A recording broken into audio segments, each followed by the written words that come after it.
Right now, if the room around you goes completely dark, you barely react. You reach for your phone, and a small flashlight turns pitch black into a lit up room in half a second. Even without that, your eyes adjust in a few minutes, streetlights leak through the curtains. And somewhere nearby, a phone charger light glows just enough to make out the shape of a door.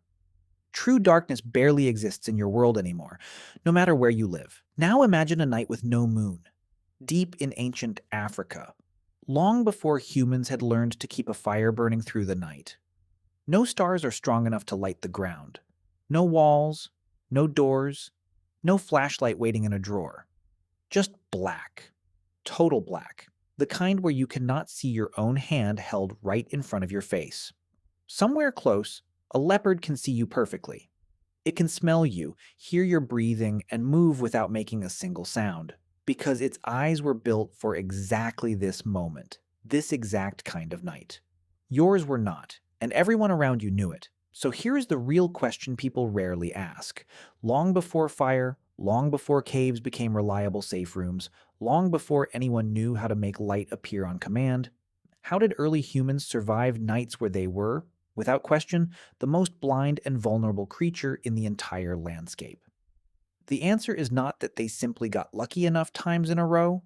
It is that the human body and human behavior quietly built an entire survival system around one brutal fact, that darkness made every single one of them almost completely helpless, and something had to fill that gap, or the species would not have lasted more than a few generations in the dark. Your eyes were never built for real darkness. Unlike cats, owls, or hyenas, human eyes do not have a reflective layer behind the retina called a tapetum lucidum, the same layer that makes an animal's eyes glow bright green when a flashlight beam hits them at night. That layer bounces light back through the eye for a second use, giving night hunters incredible vision in near-total darkness. Humans never evolved it. On top of that, your eyes need real time to adjust to darkness, usually 20 to 30 minutes before your rod cells reach their full night sensitivity. And even then, human night vision stays far weaker than most predators sharing the same land. This means early humans stepping into true darkness were not just a little disadvantaged, they were operating almost blind against animals built specifically to hunt in the dark. So the body leaned on other tools instead. Hearing became sharper in importance. Every snap of a branch or shift in the grass suddenly carrying enormous weight it never carried in daylight.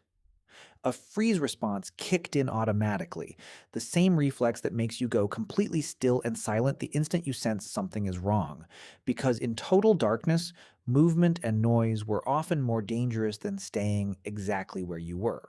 Some scientists even point to the shape of the human eye itself as part of this story. Our eyes are unusual among primates because of the bright white area surrounding the iris, and some researchers believe this feature helped group members silently track exactly where someone else was looking, even in dim light, without needing to speak a single word or fully see each other's faces at all. Long before fire became reliable, early humans likely solved the darkness problem the same way our closest living relatives still do today. Chimpanzees and gorillas build a brand new nest almost every single night high up in the trees, specifically because the ground after dark belongs to leopards, hyenas, and other predators built for night hunting. Many researchers believe early human ancestors did something similar, seeking height, tight rock crevices, or dense thickets as darkness approached, places a large predator could not easily reach or move through without giving itself away. The choice of where to sleep was never random or lazy. It was a serious nightly decision made under real pressure, using the last useful light of dusk to judge a spot as safe or dangerous before true darkness erased that option completely and permanently until morning. Once night fully settled in, movement usually stopped almost entirely across the whole group. Wandering blind through unfamiliar ground was a fast way to fall into a ditch, twist an ankle, or walk straight into danger no one could see coming until it was far too close.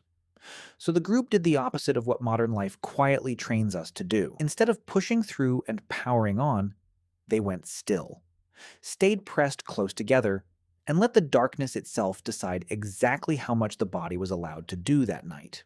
This was not weakness or fear taking over. It was one of the smartest survival decisions a slow, clawless, poor-sighted primate could possibly make, choosing stillness and shelter over blind bravery, night after night, for millions of years before anyone ever controlled a single flame or spark. But not every night was equally dark, and this small difference mattered enormously to survival. Before electricity existed anywhere on Earth, the moon was the only reliable light source strong enough to actually change human behavior. And modern science has confirmed this in a genuinely surprising way. A 2021 study published in the journal Science Advances, led by researchers from the University of Washington, tracked sleep patterns in indigenous Toba and Com communities in Argentina, some with electricity, and some completely without it, alongside university students living in the city of Seattle. The results showed a clear and repeating pattern. In the nights leading up to a full moon, people naturally stayed awake later and slept for noticeably shorter periods, almost as if their bodies were still waiting for permission from the sky the same way ancient humans once had to. This effect showed up even in communities with full access to modern electric lighting, suggesting the pattern runs far deeper than simple convenience or habit. For early humans, a bright moonlit night likely meant something genuinely valuable. Enough visibility to move around a little, check quietly on the group, or handle something urgent that could not wait for morning to arrive. A pitch-black, moonless night likely meant the exact opposite. Near total stillness, saving every bit of energy, and simply waiting for a sky that refused to give anything away. The moon was never just something pretty to look up at. It was quietly and constantly deciding what an entire group of humans could and could not safely do the moment the sun disappeared. In true darkness, human eyes became almost completely useless, so people had to learn to trust each other in a totally different way. Touch replaced sight as the main language of the night. A hand resting gently on a shoulder, a child pulled a little closer by feel rather than by looking. A soft cough or a familiar breathing pattern confirming exactly who was lying nearby without a single word ever spoken between them. Someone in the group likely stayed lightly alert through parts of the night, not by watching the darkness since there was nothing at all to see, but by listening to it carefully, letting their ears do the job their eyes simply could not do anymore. A distant snapped branch, an unfamiliar rustle in the grass, a sudden silence where insects usually kept singing without pause.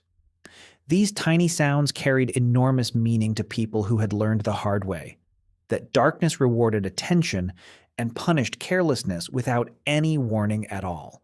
This built a strange, powerful kind of trust between people, the willingness to close your eyes completely and rely entirely on the ears, hands, and instincts of the people lying beside you in the black.